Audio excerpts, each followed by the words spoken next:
आप सब? उम्मीद है जी सब खैरियत से होंगे, ठीक ठाक होंगे। मैं भी बिल्कुल ठीक अल्हम्दुलिल्लाह आप सबकी दुआओं से आज का बहुत ही प्यारा सा व्लॉग स्टार्ट कर रही हूँ। अच्छा जी, जुम्मे का दिन है और जुम्मे का बड़ा ही मुबारक दिन होता है। और इस दिन जो है ना जितनी इबादत कर सकते हैं ना आप लोग किया करें, आगे पीछे भी किया करें। इस दिन जो है ना ज़रा स्पेशल होता है फिर, और इसकी रौनक जो है ना अलग से ही होती है। मैं यहाँ पे कर रही थी अपने हस्बैंड के प्यारे से शहजादे से हस्बैंड के जो है ना कपड़े प्रेस। और जुम्मे वाले इन्होंने लाजमी सूट पहनना होता है, आगे पीछे चाहे पहने ना पहने, लेकिन फ्राइडे वाले दिन इन्होंने ड्रेस ये वाला इस तरह के पहनने होते हैं, सूट पहनने होते हैं। तो बस मुझे निकाल के तो इन्होंने पकड़ा दिया था, और सिलेक्शन इनकी खुद की होती है, मैं नहीं सिलेक्ट करती, अपनी मर्जी से निकालते हैं और फिर मुझे पकड़ा देते हैं, मैं प्रेस कर देती हूँ।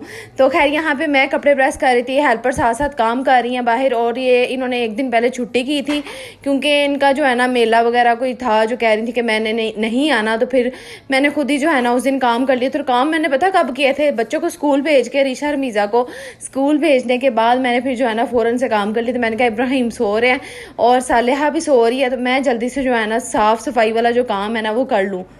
अच्छा, बाहर से मैंने धो लिया था, बर्तन भी मैंने वॉश कर लिए थे, लेकिन कमरा मैंने छोड़ दिया था क्योंकि कमरे में इनके पापा भी सो रहे थे, सालेहा भी, और इब्राहिम का मैंने आपको बताया कि वो भी था। तो बस फिर मैं वो लास्ट में फिर मैंने कर लिया। अगर मैं ना करती ना काम तो मैं 11-12 बजे अगर करती ना, तो उस टाइम इब्राहिम के उठने का टाइम होता है और वो भी रो रहे होते हैं, और मैं फिर मेरे लिए काम करना बड़ा मुश्किल हो जाता है। खैर मैंने इस तरह से ये वाला दिन मैनेज किया था। फ्राइडे वाले दिन फिर वो आई हैं और आके उन्होंने खुद ही संभाला। मैंने कहा बाजी बहुत शुक्रिया कि आप आ गई हैं और आप जो है ना आप कर रही हैं। तो माशाल्लाह से वो कर रही थी सफाई। और आज मैंने एक बहुत ही अहम, बहुत ही खास टॉपिक रखा हुआ है अपनी इस वीडियो में। आपने वीडियो को लास्ट तक वॉच करना, वॉच इसलिए क्योंकि बड़ी अहम बातें हैं जो मैं आप लोगों के साथ शेयर करना चाहती हूँ। मुझे ना काफ़ी देर पहले पता नहीं किसी सिस्टर ने कमेंट किया था, टीन एज की जो बच्चियाँ होती हैं ना उनके बारे में इस टॉपिक पे बात करने को। उन्होंने कहा था कि प्लीज़ कोई अच्छी जो एडवाइस है ना वो दीजिएगा। तो मैंने ना तब से मुझे मौका ही नहीं मिला इस टॉपिक के ऊपर बात करने का, लेकिन आज मुझे मौका मिला है। मैंने कहा चले अब इसी टॉपिक पे बात करते हैं। दिन भी बड़ा मुबारक है जुम्मे का, और जो है ना ये टॉपिक भी बड़ा अहम है जो हम अपनी बेटियों के लिए जो है ना हमें इस तरह की सोच लाजमी रखनी चाहिए। तो टीन एज की बच्चियों के बारे में यही कहना चाहूँगी कि जो आजकल की बच्चियाँ जो स्कूल जाती हैं, कॉलेज जाती हैं या यूनिवर्सिटी जाती हैं, सारी छोटी एज की होती हैं, कोई इतनी बड़ी नहीं होती। और शादी से पहले की जो ज़िंदगी होती है ना वो बड़ी नाजुक होती है। तो उनके बारे में ये कहना चाहूँगी कि स्पेशली माँ को कहना चाहूँगी, माँओं को कहना चाहूँगी कि वो अपनी बच्चियों के ऊपर नज़र रखा करें। अपनी बच्चियों का उन्हें पता होना चाहिए कि वो क्या कर रही हैं, क्या नहीं कर रही, स्कूल जो है उनकी लाइफ किस तरह की गुजर रही है, या कॉलेज की लाइफ उनकी किस तरह की जा रही है। अक्सर हम माएँ क्या करती हैं कि अपनी बच्चियों को जो है ना स्कूल तो भेज देती हैं या कॉलेज भेज देती हैं, लेकिन हमें उनके बारे में कुछ भी पता नहीं चल रहा होता, या पता नहीं होता कि वो स्कूल वहाँ पे पहुँची भी हैं, या फिर वो स्कूल में क्या कर रही हैं, क्या स्टडी कर रही हैं, उनकी फ्रेंड्स किस तरह की हैं, दोस्त किस तरह के हैं। हमें ये सारा जो है ना इल्म हमें रखना चाहिए अपने बच्चों के बारे में, और स्टार्टिंग से ही इस तरह की हमें सोच रखनी चाहिए। ये नहीं कि आपकी बच्ची थोड़ी बड़ी होगी है, 10 साल की होगी है, 12 साल की होगी है, फिर जाके आप इस तरह जो है ना उनकी रखवाली करें। आपको स्टार्टिंग से ही अपने बच्चों की जिम्मेदारी खुद उठानी है। किसी और के ऊपर अगर आप अपने बच्चों की जिम्मेदारी डालेंगी ना, अपनी बेटियों की डालेंगी, खास तौर पे बेटों की भी लाजमी, क्योंकि आजकल बेटे भी जो है ना वो भी महफूज नहीं है। जिस तरह का दौर जा रहा है ना, हमें अपने बेटों के बारे में भी सोचना है और अपनी बेटियों के बारे में भी सोचना है कि हम उनकी केयर किस तरह से कर सकती हैं, उनको किस तरह से गाइड करें। अपनी बेटियों को, अपने बेटों को अपना दोस्त बनाएं। जब आप दोस्त बना लेंगे ना, उनकी हर बात वो आप लोगों से शेयर करना शुरू कर देंगे। वो बाहर कोई दोस्त नहीं ढूंढेंगे। अगर हम लोग दोस्त नहीं ना बनाएंगे तो फिर वो बाहर दोस्तियां करेंगे, बाहर दोस्त तलाश करेंगे, उनसे अपनी दिल की बात शेयर किया करेंगे। अपना डर पैदा ना करें।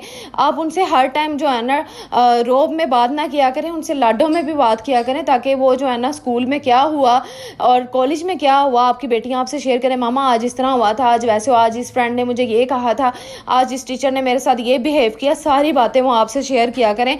जब वो आपसे शेयर करना शुरू कर देंगी ना, एक तो आपको उनकी लाइफ के बारे में पता स्टार्ट होना शुरू हो जाएगा, अपडेट मिलना शुरू हो जाएगी। दूसरा ये कि आप अपनी बेटियों को उनको बता के आपने ये नहीं करना अमल, आप उन पर नज़र रखें। आप उनको अकेले कमरे में ना सोने दें अपने साथ। स्पेशली माएँ जो है ना अपनी बेटियों को जो है ना अपने साथ, चाहे वो जवान भी होगी है ना, उनको अलहदा सेपरेट कमरे में ना लेटने दें, क्योंकि बच्चों का पता नहीं चल रहा होता बच्चे कर क्या रहे हैं। और ये आपको पता है कि ये सोशल मीडिया का ज़माना है और बड़ा ख़तरनाक दौर है जो जा रहा है, गाने शाने हर चीज़ घर में, फिल्में सब कुछ चल रहा होता है, लेकिन इसी को देख देख के बच्चे जो है ना बड़े हो रहे होते हैं और इसी पर अमल करने की कोशिश कर रहे होते हैं और अपना कैरियर बनाने की कोशिशों में लगे होते हैं और पता ही नहीं होता। आजकल कज़न्स के साथ जो है ना वो महफूज नहीं है कि घर में जो है ना बड़े बड़े कज़न आए हो, बेटियां जवान हो ना, तो हम लोग ये सोचते हैं कि ये कज़न ही है, फिर क्या हुआ, कोई बात नहीं, लेकिन पीठ पीछे क्या हो रहा है अगर हमें पता चल जाए ना तो बड़े ख़तरे वाली बात होती है। तो हमें ना इस चीज़ पे गौर करना चाहिए, हमें अपनी बेटियों पे नज़र रखनी चाहिए। अपनी बेटियों का ना हमें जो स्कूल जाती हैं ना बच्चियाँ, उनका बैग चेक किया करें, उनकी डायरीज चेक किया करें। उनको पता हो कि हमारी मामा को जब पता चलेगा ना अगर हमने कोई इस तरह का काम किया, गलत काम किया या कुछ हमने कोई गलत हरकत कर दी ना, तो हमारी माँ को जब पता चलेगा ना तो वो कितना नाराज़ होगी या वो क्या सलूक करेंगे हमारे साथ।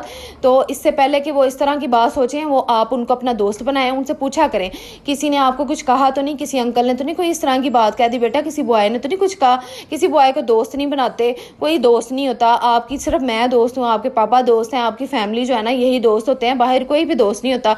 सारे जो होते हैं ना वो इस तरह के होते हैं। लेकिन आप जो है ना हमसे कोई भी अगर इस तरह की हरकत हो, आपने मामा को बताना, आपने पापा को बताना। जब स्टार्टिंग से अपने बच्चों को आप ये समझाना शुरू करेंगे ना, इंशाल्लाह आपकी बेटियां ज़रूर इस चीज़ पे अमल करेंगी।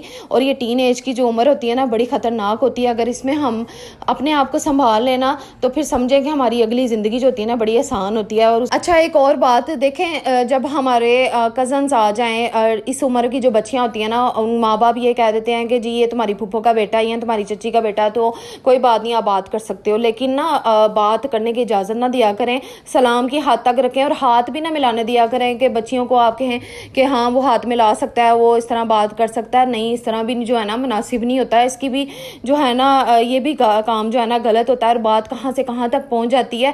फिर माँ बाप जो है ना वो घर बैठ कर रो रहे होते हैं कि उनके साथ हुआ क्या है।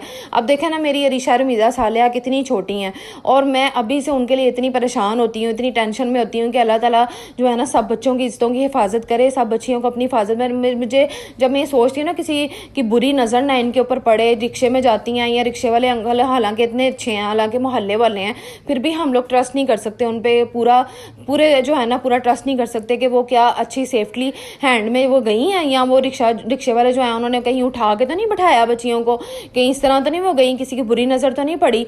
देखें ये बातें बड़ी सोचने वाली होती हैं। तो हमें अपने बच्चों के बारे में इस तरह सोचना पड़ेगा और सोचना भी चाहिए, लापरवाह नहीं होना चाहिए कि अब जो है ना अच्छा कुछ माएँ जो है ना बच्चों को, मैंने देखा बहुत सारे बच्चे हैं जो बेचारे गलियों में खुद ही स्कूल जा रहे होते हैं, खुद ही स्कूल से वापस आ रहे होते हैं, खुद ही ट्यूशन जा रही होती हैं बच्चियाँ, छोटा छोटा सा उन्होंने मफरल टाइप लिया होता है और खुद ही जो है ना वो बैग पहने होते हैं और वो टाइट पहने होते हैं और बस वो ना जा रही होती हैं पढ़ने के लिए। तो हम जो है ना खुद माएँ जो है ना उनको सोचना चाहिए अपनी बच्चियों को थोड़ा सा कवर करके या फिर जो है ना खुद जिम्मेदारी उठा लें, खुद बाहर उनको छोड़ने जाएं, खुद लेने जाएं।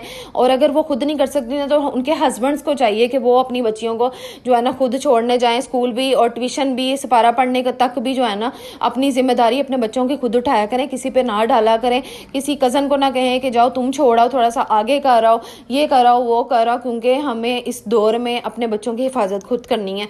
तो जो मासूम बच्चियाँ स्कूल जाने वाली, कॉलेज जाने वाली भी वो इतनी कोई बड़ी नहीं होती, अभी उनका लाइफ का कोई इतना तजुर्बा नहीं होता कि उन्होंने बड़ा कुछ सीख लिया होता है। अभी समझें कि उनकी ज़िंदगी की शुरुआत होती है जहाँ पर उन्होंने बड़ा कुछ देखना होता है, बड़ी तकलीफ़ें भी उनको बर्दाश्त करनी पड़ेंगी, बड़े बड़े सलूक जो है उनके सामने आएंगे। लेकिन मैं फिर भी दुआ करूँगी अल्लाह ताला सब बच्चियों की, सब बच्चों की, बेटों की भी और बेटियों की भी इज्जतों की हिफाजत करे, क्योंकि खाली सिर्फ बेटियों की इज्जत नहीं होती, बेटों की भी इज्जत होती है, वो भी बड़े अहम होते हैं और वो भी बड़ा अहम किरदार अदा करते हैं। तो मैंने आज का टॉपिक इसलिए अपनी वीडियो में रखा क्योंकि ये बड़ा अहम टॉपिक था, बड़ा ख़ास टॉपिक था, क्योंकि बच्चियों की इज्जत जो होती है ना वो बड़ी मायने रखती है। उसकी हिफाजत करना जो है ना हमारी जिम्मेदारी है कि हमें अपने बच्चों के जो है ना उनकी केयर करनी पड़ेगी उनको। अब देखें ना अरीशा रमीज़ा सालिया है ना, तो मैं इनको डांट भी लेती हूँ, इनसे प्यार से भी पेश आती हूँ। कोई भी इस तरह का अमल होता है ना स्कूल में, अगर किसी बच्चे ने भी उनको कुछ कहा है ना, किसी बॉय ने भी कहा है, क्योंकि जाहिर सी बात है स्कूलों में आजकल बॉय भी होते हैं और गर्ल्स भी, छोटी छोटी बच्चियाँ भी होती हैं, छोटे छोटे बच्चे भी होते हैं। तो मैं इनको ये कहती हूँ कि अगर आपको किसी ने बैड टच किया आपने फिर भी बताना है, इनको बैड टच और गुड टच के बारे में भी बताएं। जब आप छोटी उम्र से इनको बताना स्टार्ट कर देंगे ना इनको, फिर आप ये कॉलेज भी जाएंगी ना, स्कूल भी जाएंगी, तो फिर टेंशन वाली बात नहीं होगी। आपको लाजमी बताएंगी कि मामा इस तरह जो है ना किसी ने इस तरह देखा था। अब सालिया एक दफ़ा बाहर गई अपने पापा के साथ, ठीक है, कोई सामान लेने गई थी, तो वहाँ पे ना किसी लड़के ने कि किसी आदमी ने ना इसको जो है ना वो बच्चों को जो प्यार करते हैं कुछ लोग, बाहर आते जाते बच्चों को छेड़ देते हैं ना, वैसे ही चीक्स पे हाथ लगा दिया या वैसे ही स्माइल पास कर दी। तो इस तरह ना ना उसने ना कहीं इसको मुंह चढ़ाया ना, तो इसने ना घर आके फ़ौरन से ना मुझे बता दिया, मामा बाहर ना एक लड़के ने मेरे साथ मुझे इस तरह मुंह चढ़ाया उसने। तो मैंने इनके पापा को कहा कि जब इस तरह की हरकत उसने किया तो आपने कुछ भी नहीं कहा। कहते मैंने कहा था, मैंने उसको डांटा था, भाई ये क्या हरकत है। देखिए अब बच्ची छोटी सी है, 3-3.5 साल की बच्ची है मेरी, अभी वो चौथे साल में अभी डली है, ठीक है। तो उसने ये चीज़ नोट की कि ये बुरी हरकत थी, तो बाहर इस तरह किसी ने किया, मामा को बताना लाजमी है। तो इस तरह का माहौल पैदा करें ताकि आपके बच्चे आपके साथ बातें शेयर करें, आपकी बेटियां भी शेयर करें। कॉलेज और यूनिवर्सिटी के माहौल कोई इतने वो नहीं है कि आप सुकून से घर में बैठी हों और वहाँ पे जो है ना आपकी बच्चियाँ बिल्कुल सेफ़ हों। टीचर्स की नज़र भी बाज़ दफ़ा बड़ी बुरी होती है, ठीक है, कि ज़रूरी नहीं है कि टीचर्स जो होते हैं ना वही बड़े अच्छे होते हैं। बाज़ दफ़ा टीचर्स भी ऐसे होते हैं जो अच्छे नहीं होते, जो अच्छा जो है ना वो बच्चों को नहीं पढ़ा रहे होते, जो बच्चियों के मामले में ख़ास तौर पर। क्योंकि खैर उम्मीद करती हूँ आज का टॉपिक आपको लाजमी पसंद आया होगा। कमेंट करके आपने मुझे ज़रूर बताना है। खैर और बाकी के कमेंट्स भी जो है ना वो मैं रीड कर लेती हूँ क्योंकि वीडियो बड़ी थोड़ी सी रह गई है। अच्छा जी, एक सिस्टर ने कमेंट किया है, वो कह रही है उनकी अम्मी की 3 साल पहले डेथ हो चुकी है, उनकी 2 बेटियां थी, उसके बाद अल्लाह ताला ने उनको बेटा दिया है, लेकिन वो बेटे की खुशी जो है ना उनकी अम्मी देख नहीं सकी, वो दुआएं बड़ी करती नहीं है उनके लिए। तो मेरी भी आप सबसे रिक्वेस्ट है कि आप उनकी अम्मी के लिए मगफिरत की जो दुआ है ना वो लाजमी करें। अल्लाह ताला आपकी अम्मी को जो है ना दर्जात बुलंद करे, उनको जन्नतुल फिरदौस में जगह अता फरमाए और उनकी जो है ना मगफिरत करे, आमीन सुमा आमीन। क्योंकि माएँ जो होती हैं ना वो सबकी सांझी होती हैं, किसी का भी दुख जो होता है ना माँ का वो बहुत बड़ा होता है। तो मैं इस चीज़ को समझती हूँ, परेशान ना हो, मेरी अम्मी भी आपकी अम्मी की तरह ही है, ठीक है। हम आप जो भी बात आपने शेयर करनी हो आप मेरे अकाउंट पे आप मुझे कमेंट कर सकती हैं। इंशाल्लाह मैं अपनी अम्मी से बात करके जब भी आपको ज़रूरत पड़े उनकी, मैं लाजमी जो है ना आपको मशवरा भी दिलवा सकती हूँ। तो आपने आप टेंशन नहीं लेनी और अपने आप को अकेला नहीं समझना, हम सब फैमिली जो है ना आपके साथ है। नूरे हरम है, उन्होंने कमेंट किया और वो कह रही हैं कि मैं अपनी बेटियों को स्कूल भेजना चाहती हूँ लेकिन वो बहुत तंग करती हैं, मुझे कुछ मशवरा दें। तो मैं भी बहुत ज़्यादा परेशान हूँ सालिहा के हवाले से, लेकिन आप उनको आदत डालें, किसी टीचर के पास बिठाएं, गली मोहल्ले में, ट्यूशन में या घर में जो टीचर आपने अगर लगवाई हुई है तो उनके पास बिठाएं, उनको आदत डालें, थोड़ी देर पढ़ाएं और जब 1-2 दिन वो तंग करेंगी ना इंशाल्लाह फिर जो है ना वो जाना स्टार्ट हो जाएंगे। कुछ चीज़ें खाने वाली लेके ना वो इनको दें, पकड़ाएं शॉपर भर के ना, ताकि इनको लालच हो थोड़ा सा, फिर ये जो है ना बैठना शुरू कर देंगी। मैंने इसी तरह रीशा रमीज़ा को जो है ना थोड़ा स्टार्ट किया था, फिर आसानी हो गई थी मेरे लिए। इसके अलावा आपने चॉपर की प्राइस के बारे में पूछा है, तो चॉपर मुझे मिला है 3500 का, 3500 का ये मिला है। अभी मैंने इसको अभी तक जो है ना मैंने इसको ट्राई करके नहीं देखा, लेकिन मैं इसका रिजल्ट जैसे ही अच्छा लगेगा मैं आपके साथ तब इसका सारा डिटेल से बताऊंगी।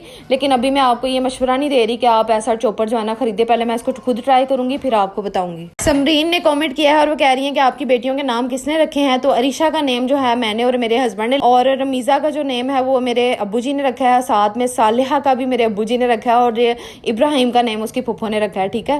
प्रिंसेस जोहा ने कमेंट किया और वो कह रही हैं आपी आपने सबके नेम लेने हैं, आपने मेरा नहीं लेना, बस मैं आपको कमेंट नहीं करूंगी तो नाराज़ ना हो प्यारी सी सिस्टर, स्वीट सिस्टर। आपका नेम मैंने ले लिया है, आपका नेम अगर जोहा है तो लें जी, मैंने आपका नेम 2 दफ़ा दोहरा दिया है।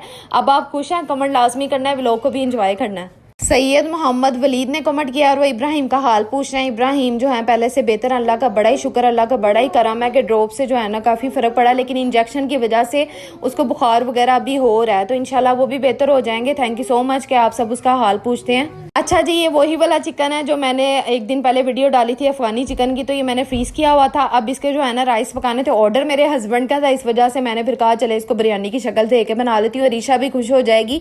होपफुली आपको आज का प्यारा सा व्लॉग जरूर पसंद आया होगा। अपना बहुत सारा ख्याल रखिएगा, दुआओं में याद रखिएगा। अल्लाह ताला आप सबको खुश रखे, हंसता मुस्कुराता रखे, आबाद रखे। अल्लाह हाफिज़।